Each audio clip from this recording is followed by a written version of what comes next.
tentang dunia roh. Ada pertanyaan yang masuk dari Neo.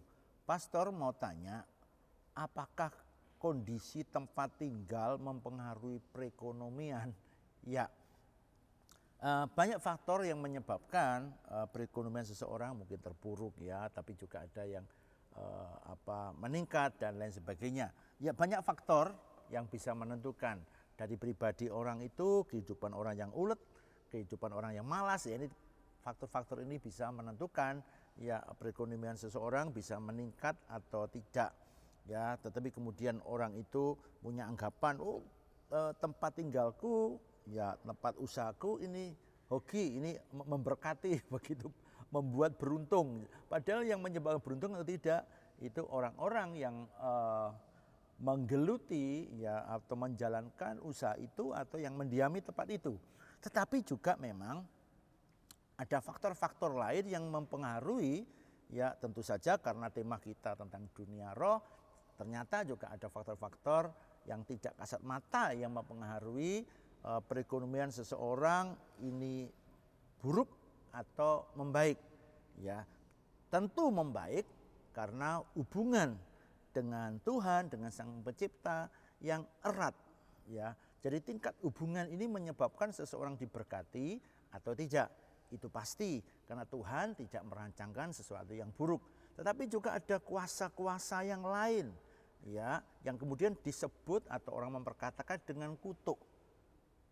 Jadi kemungkinan juga kondisi tempat tinggal di tempat di mana usaha itu didirikan atau rumah yang didiami, tanah di rumah itu tanah kutuk misalnya. Ya, atau rumah itu sendiri adalah rumah kutuk. Ya, faktor-faktor ini juga mempengaruhi siapapun yang ada di tempat itu. Ya, perkataan-perkataan kutuk dari seseorang, ya atau kemudian tanah itu memang tanah terkutuk, tanah yang terlibat ya masa lalu dengan okultisme, sinkretisme, sehingga kemudian rumah, tanah, tempat itu tidak terberkati. Nah, tetapi jangan khawatir, siapapun yang menempati tanah yang demikian, ya orang percaya misalnya, ya yang menempati tanah yang demikian tidak akan terpengaruh ya dengan kutuk-kutuk semacam itu.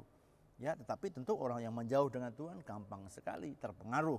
Jadi ini pesan saya adalah apa? Pada waktu kita di dalam Tuhan, jangan takut karena kuasa-kuasa yang demikian akan hancur dengan sendirinya. Meskipun beberapa kasus ya diperlukan pengkudusan atas rumah, tanah, bangunan dan lain sebagainya ya. Jadi kalau tidak ada karunia-karunia dalam hal ini untuk pengkudusan rumah, ya saya sarankan untuk menghubungi ya hamba-hamba Tuhan ya yang sering ambil bagian dalam perkara ini. Mintalah tolong ya supaya tanah, bangunan atau tempat tinggal itu dikuduskan. Tetapi kembali pada intinya seperti yang sudah saya sampaikan adalah apa? Tetaplah tinggal di dalam Tuhan karena pada waktu kita sungguh kuat di dalam Tuhan, kuasa-kuasa hal semacam ini tidak akan mempengaruhi kita. Ya, dan kita mesti hidup dalam berkemenangan. Artinya perekonomian kita tidak kemudian jatuh karena perkara-perkara yang seperti itu. Ini jawaban saya ya mungkin bisa panjang lebar ya, lebih luas lagi saya akan membahasnya ya, tapi karena waktu ya saya cukupkan dan lain kali akan saya jelaskan lebih dalam. God bless you.